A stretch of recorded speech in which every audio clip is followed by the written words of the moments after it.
Monsieur le Président, bonsoir. Bonsoir, dobry wieczór. J'ai appris une phrase. Witamy serdecznie w Paryżu. Bienvenue à Paris. La belle langue polonaise qui m'accueille à Paris. Je suis très heureux. Je me réjouis énormément d'être ici. Bonsoir, monsieur. Bonsoir, good evening. Dobry wieczór państwu. Dobry wieczór, panie redaktorze. Vous êtes, Karol Nawrocki, le chef de l'État polonais, nation majeure de l'Europe par l'économie, par la force militaire et par votre rôle personnel. Vous êtes un allié privilégié du président Trump. D'abord, l'actualité très immédiate. Les intimidations de la Russie à l'aide de drones dans votre ciel. Comment est-ce que vous comprenez l'attitude de la Russie? Pourquoi la Russie fait-elle ça? Nous connaissons très bien l'esprit russe en Pologne. On ne sait pas bien si elle est impériale à cause de la Russie blanche, de la Russie soviétique ou bien à cause de Vladimir Poutine. Malheureusement, la Russie ne change pas. Nous le voyons en regardant l'agression contre l'Ukraine, la guerre. Le 10 septembre, en attaquant la frontière aérienne polonaise avec les drones, Vladimir Poutine a envoyé un signal clair. Je pense qu'il a confirmé le fait qu'au sein de l'alliance de l'OTAN, nous tous, nous devons être ensemble. Le 10 septembre était une leçon pour vérifier notre état de préparation au niveau des alliés et pour répondre à ce que fait Vladimir Poutine.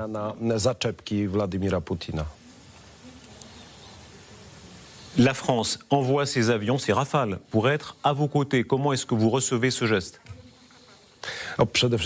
Avant tout, je voudrais remercier Monsieur le Président de la République. Je remercie les Français d'avoir fait ce geste après le 10 septembre.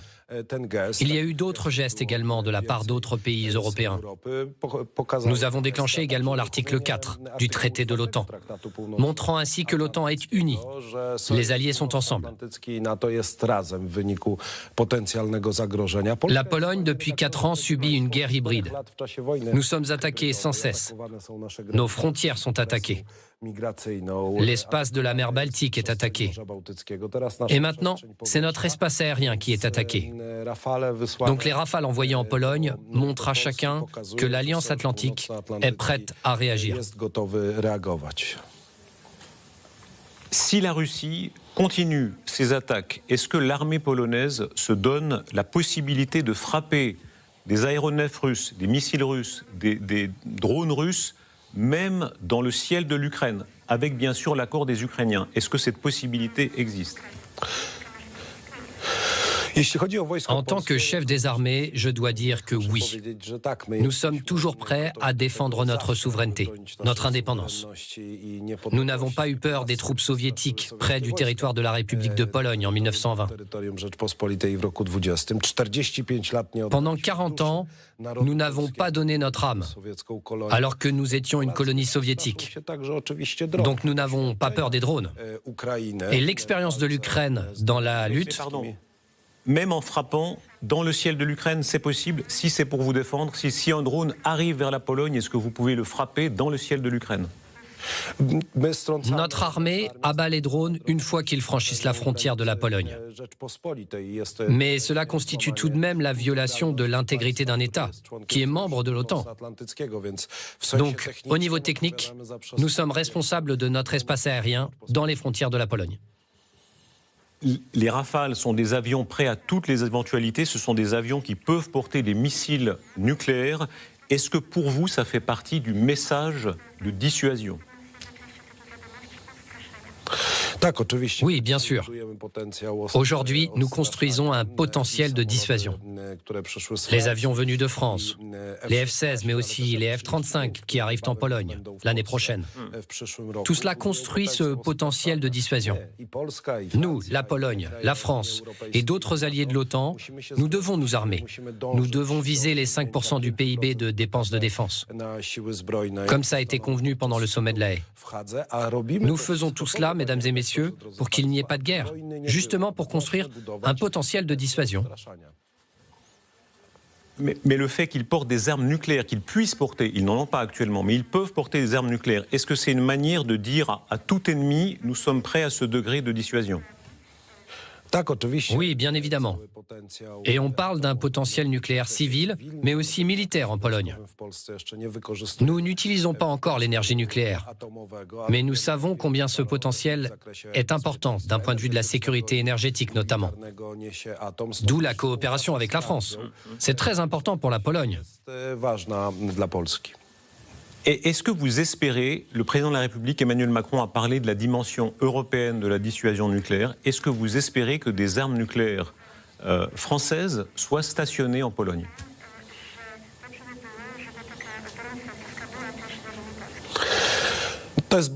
C'est une question très complexe, monsieur. Moi, en tant que président de la République de Pologne, je pense que la Pologne devrait faire partie du partage nucléaire. Elle devrait avoir ses propres capacités nucléaires, énergétiques, civiles et militaires. Le partenariat entre la Pologne et la France porte sur cela, justement. Et ce sera le cas grâce au traité de Nancy que j'aurai le plaisir de signer en tant que président de la République de Pologne. Nous souhaitons encore développer ce potentiel. Comme vous dites dans vos questions, la Pologne et la France sont des partenaires. Ah. Mais vous espérez, pardon, qu'un jour il y ait un potentiel nucléaire spécifiquement polonais, militaire ? Il est peut-être trop tôt pour en parler. Mais si vous me posiez la question de savoir si la Pologne doit faire partie du partage nucléaire, je dirais oui, bien sûr. En tant que président de la République de Pologne, je veux faire tout ce qui donnera des garanties de sécurité à la Pologne. Ces garanties sont déjà assurées par l'armée polonaise. La population est prête même à verser des fonds pour nous armer. Mais ces capacités aussi, ces garanties, sont données par nos alliés. Et en tant que membre de l'OTAN, nous voulons en bénéficier. Karol Nawrocki, vous avez parlé de la tradition impériale russe. Est-ce que pour vous, parmi les hypothèses, il y a l'hypothèse d'une attaque militaire, pas seulement une provocation, une intimidation, mais une attaque militaire classique, une invasion des pays baltes, par exemple, par les Russes ? Une telle éventualité existe toujours. Nous devons en être conscients. Nous savons quel est le style de négociation de Vladimir Poutine. Il est classique pour la Russie. Au sein de l'Europe, nous vivons une guerre hybride. Mais en même temps, avant la guerre, nous savons ce que faisait la Fédération de Russie. Nous devons prendre en compte toutes les hypothèses, toutes les circonstances. Et il nous faut soutenir la seule personne qui est capable de négocier avec Vladimir Poutine pour trouver une solution. Et cette personne, c'est le président des États-Unis d'Amérique, Donald Trump. C'est la plus grande puissance au sein de l'OTAN. Parlons-en. Vous avez un lien politique, personnel très fort avec le président Trump. Vous êtes une des personnalités en Europe qui sont le plus amies du président Trump. Il vous a extrêmement bien traité. Aujourd'hui, est-ce que vous considérez que le président Trump nous protège ? Vous savez combien en Europe certains pensent qu'il veut se retirer de l'Europe. Est-ce qu'aujourd'hui le président Trump vous protège et nous protège ? Encore une fois, je le répète, la Pologne est protégée par les soldats polonais. Moi, je suis président d'un État qui est fier de ses forces armées et de sa capacité à défendre nos frontières. Nous sommes fiers aussi de nos alliances, notamment notre alliance bilatérale avec les États-Unis. Nous avons beaucoup échangé lors de notre rencontre avec Donald Trump et lors de nos nombreux échanges téléphoniques. Cela nous donne ce sentiment que les États-Unis d'Amérique comprennent les besoins d'un pays de l'Europe centrale. Ce qui ne nous libère pas, nous, pays européens, ni la France, ni la Pologne, ni l'Allemagne, de la responsabilité pour le développement de nos industries de défense et pour la construction d'un tel format de sécurité qui nous donne, au centre de l'Europe, un sentiment de sécurité. Et je pense que c'est l'idée de Donald Trump qui dit « l'Europe doit se sentir responsable de sa propre sécurité ». Je pense que les politiques se rencontrent. Vous êtes extrêmement proche par les idées du président Trump. Vous savez que ces prochaines semaines se décidera un prix Nobel, oui ou non, pour le président Trump. Est-ce que ce serait une bonne chose pour vous qu'il reçoive le prix Nobel ? Nous parlons ici d'un président qui a contribué à la suspension à moyen terme de nombreux conflits armés. Nous connaissons la situation Azerbaïdjan-Arménie, la situation Iran-Israël. Et on pourrait énumérer les conflits et tout ce qu'il a réussi à faire. Mais ce n'est pas moi qui décide. Moi, j'apprécie ce que fait le président Donald Trump sur la scène internationale, en ce qui concerne la paix. Mais moi, je concentre mes efforts à garantir les intérêts de la Pologne, de nos alliés et de toute l'alliance de l'OTAN, pour nous protéger contre la menace émanant de la Fédération russe. La Pologne est vraiment une puissance majeure aujourd'hui en Europe, par la croissance, par, vous l'avez dit, l'effort en matière militaire. Au fond, il y a la France, l'Allemagne, l'Italie et la Pologne. Vous êtes 4 puissances si majeures aujourd'hui en Europe. On voit à quel point il y a une proximité, surtout avec Madame Meloni, par exemple. Vous êtes un conservateur assumé. Est-ce qu'il y a une Europe conservatrice qui est en train de se développer aujourd'hui par les idées ? Moi, j'espère que nous allons créer une Europe conservatrice. Je le vois comme cela. C'est une Europe qui ne répéterait pas les erreurs concernant le pacte vert, ce qui est pénible pour de nombreux pays en Europe. La Pologne ne va pas commettre d'erreurs concernant la politique migratoire non plus. L'Europe est un continent composé de nations. Donc bien sûr, il y a des mécanismes de coopération à avoir. Mais il faut respecter la diversité. Il faut respecter l'héritage de nombreux pays, car c'était le commencement de l'Europe. Moi, je pense que l'Europe doit se réveiller, notamment concernant ce qui détruit l'Europe du point de vue social. Dans de nombreux domaines, les États de l'Europe occidentale voient les causes d'une certaine crise qui a lieu en ce moment. La Pologne et d'autres pays de l'Europe centrale sont dans cette situation où ils ne doivent pas répéter les mêmes erreurs. Vous avez rétabli des contrôles aux frontières, notamment avec l'Allemagne. Est-ce que pour vous, c'est l'avenir? Est-ce que les pays, la Pologne et les autres, doivent mieux reprendre le contrôle de leurs frontières contre une immigration incontrôlée? Bien sûr, nous devons avant tout contrôler l'immigration illégale qui menace nos frontières. Nous, en Pologne, nous subissons une pression migratoire forte au niveau de notre frontière orientale. Cela fait partie de la guerre hybride, des opérations faites par la Fédération russe et la Biélorussie. Les chiffres sont vraiment dramatiques concernant cette pression à la frontière est de la Pologne. Heureusement, nous avons ce mur le long de la frontière orientale. Comme vous le savez, nous sommes un pays ouvert à de nombreuses cultures. Et nous avions déjà des minorités avant 1939 qui trouvaient un refuge en République de Pologne.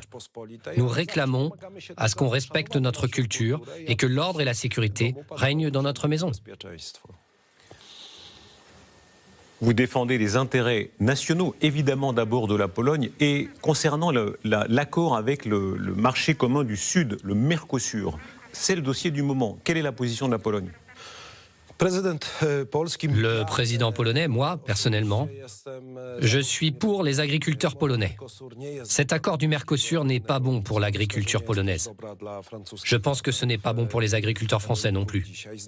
Je connais cet équilibre qui est fait entre l'industrie, les entreprises et les agriculteurs. Donc moi, je suis contre cet accord. Je sais que l'accord Mercosur nous rend dépendants des livraisons de l'Amérique du Sud. Et puisque nous avons cette éventualité d'une possible guerre, j'espère que ça n'aura pas lieu, nous voulons tous vivre dans la paix, mais nous ne pouvons pas être dépendants des livraisons de nourriture d'autres pays. Surtout qu'il manque de cohérence.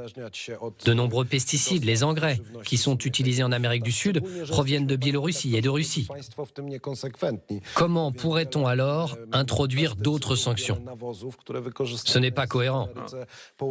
D'un côté, nous serions en faveur de paquets de sanctions imposés à la Fédération de Russie et à la Biélorussie, et de l'autre, nous subventionnons la Biélorussie et la Russie via l'accord du Mercosur. Donc je suis contre.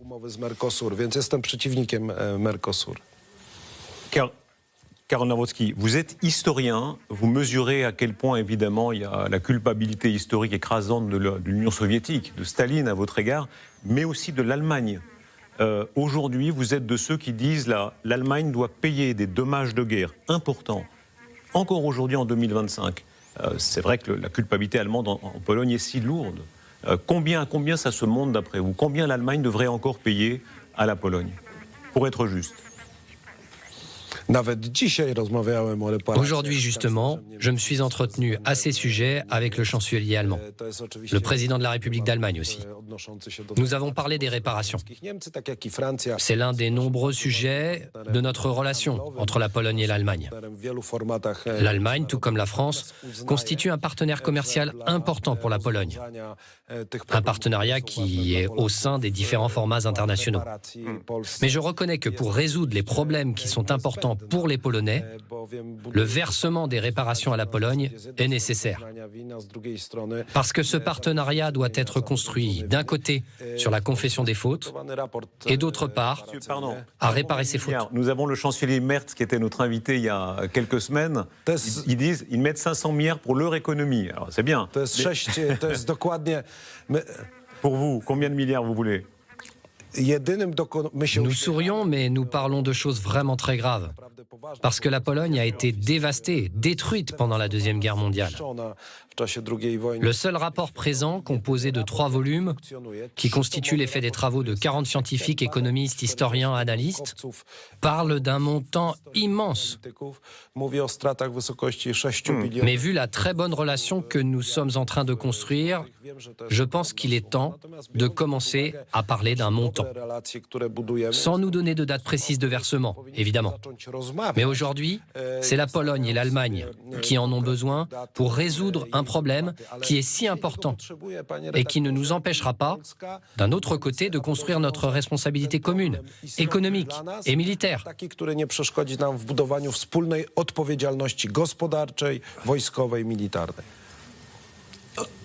Un mot encore sur la force d'âme polonaise. Il y a une continuité polonaise. Vous avez été, à la fin de l'Empire soviétique, du bloc de l'Est, un des premiers pays à lutter contre le communisme totalitaire. Aujourd'hui, vous jouez un rôle très important dans le renouveau de l'Europe. Est-ce que dans ce qui se passe, on sait que vous considérez que M. Trump est une chance pour l'Europe, aussi pour ça aujourd'hui, comme Reagan l'avait été à l'époque? Pourquoi? Monsieur le président Trump est certainement, en tant que président des États-Unis, un partenaire important pour la Pologne et pour toute l'Europe, pour construire la responsabilité euro-atlantique de ce navire euro-atlantique. Mais pardon, en termes aussi d'idées conservatrices, de certaines valeurs, de valeurs chrétiennes aussi que vous revendiquez. C'est l'âme polonaise. Il m'est donc plus facile de parler de qui nous sommes en tant que Polonais. Et pour nous, les valeurs chrétiennes, notre patrimoine, l'expérience de Milan, et je le dis en France, qui également ressent cette émotion. C'était très important pour nous. Ma victoire au cours de la dernière élection présidentielle est la preuve que les Polonais, d'un côté, veulent avoir des rapports européens, transatlantiques, mais d'un autre côté, ils veulent aussi rester la Pologne, avec les valeurs chrétiennes, avec notre culture, avec notre bel héritage. Je pense que chaque pays, chaque nation devrait avoir cette possibilité. L'Italie propose que les valeurs chrétiennes, les origines chrétiennes de l'Europe soient mentionnées dans les textes européens. Vous y êtes favorable? Je pense qu'il l'est en effet ainsi. L'élément de valeur chrétienne est inscrit dans l'idée même de l'Union européenne aujourd'hui. C'est un tout. Il a un petit peu évolué, mais n'oublions pas, il n'y a pas d'Union européenne sans la civilisation grecque, romaine, ou sans les valeurs chrétiennes. Ce sont ces 3 fondations qui font que nous sommes une seule Union européenne. Donc moi, je poserais cette question différemment. Est-ce que l'Europe devrait revenir à ce qui est son idée même, donc les valeurs chrétiennes, ce qui est son essence en fait? Et je pense que la réponse ne peut être que oui. Merci beaucoup, Karol Nawrocki. Un dernier mot sur la France. Il y a un lien très fort entre la France et la Pologne. Je crois que même vous avez Napoléon dans votre hymne national. C'est le seul hymne national au monde où il y a Napoléon mentionné dans les paroles. En effet, nos relations sont très proches. Moi, comme vous le savez, je suis historien et j'ai commencé à m'intéresser à l'histoire par l'époque napoléonienne, par les grands maréchaux, puis le 19e siècle. Donc il y a ce filet de compréhension naturelle. Pourquoi vous aimez tellement Napoléon? Pourquoi les Polonais aiment tellement Napoléon? Je pense que les Polonais aiment Napoléon. Alors, il y a des débats historiques qui se déroulent en Pologne à ce sujet, parce qu'il était un contrepoids à tous ceux qui ont contribué à un partage de la Pologne. Nous aimons Napoléon parce qu'il avait un général non français, le prince Poniatowski, dont le monument se trouve dans le palais présidentiel à Varsovie. Et comme vous le savez peut-être, bientôt, il sera aussi présent à Paris. Je voudrais remercier les autorités de Paris et la France. Monsieur le Président, je vous en remercie. Merci beaucoup, Monsieur le Président. Merci beaucoup. Merci beaucoup. Merci.